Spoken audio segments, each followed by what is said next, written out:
This video is about understanding the language around neurodiversity and learning differences because it's been updating in the last few years.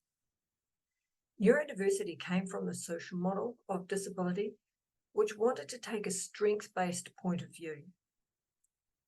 Neurodiversity was seen as an overview term that highlighted a group of people who thought and processed information in a different way from the majority. Lately, the term neurodiversity is seen more big picture than that by recognizing that there is a natural variation in thinking for everyone. With neurodiversity covering everyone by recognizing this natural variation, to then distinguish those who think differently to the norm or majority, there are two terms used: neurodivergent and neurotypical. Neurodivergent represents those who think and process differently from the majority or the neurotypical. There are other words used, such as neurominorities, which indicates that the neurodivergent thinkers are the minority group, and neurodivergence to indicate the group of neurodivergent thinkers. In summary, currently you will see neurodiversity and neurodivergent interchange as indicating a group of people who think and process information differently to the majority or norm. It's not indicating a deficit or a disorder, but a natural variation of human diversity. So what is neurodivergence? You may even hear it being said as their brain is wired differently. We know it's a different way of thinking and processing information by using different pathways in the brain. Since it is a neurominority, these differences are labelled to help get an idea of what is happening for a neurodivergent thinker as they struggle to fit into the majority or the neurotypical systems such as school or in the workplace.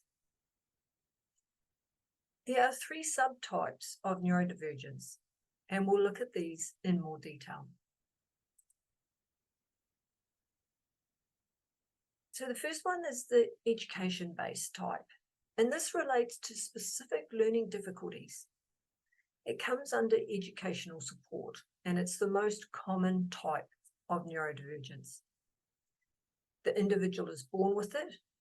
It's not considered to be a health condition, and it refers to specific difficulties in the application of certain skills, such as gross motor control for someone with dyspraxia, or difficulty with number concepts, and that's dyscalculia, or difficulty with processing language, and that's dyslexia.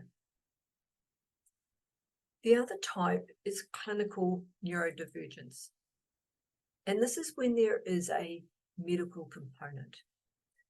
The individual is born with it, and it relates to difficulties in communication, social skills, behavior, and impulse control. Acquired neurodivergence can come on at a point in time and may not be there all of the time.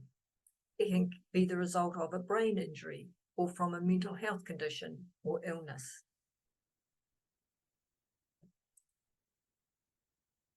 Here we have some stats around neurodivergence in New Zealand. Dyslexia is the most common at 10% of the population. Now this 10% is based on a literacy measure. However, we're starting to see that it could actually be closer to 15%. So you may see 15% talked about when people talk about dyslexics. Different types of neurodivergence can coexist. You can have dyslexia and ADHD. And the percentage of having ADHD and dyslexia is 25 to 40%. You can have autism and dyspraxia. Each type is also on a spectrum. For example, some dyslexics may have low literacy and have found it really difficult to learn to read and write and spell, or other dyslexics may find it okay to read and write. Or some may be on a spectrum for managing socially, with some struggling and some not so much. When we put the different types all together, overall we're looking at a large percentage of the community, approximately 20% of the community.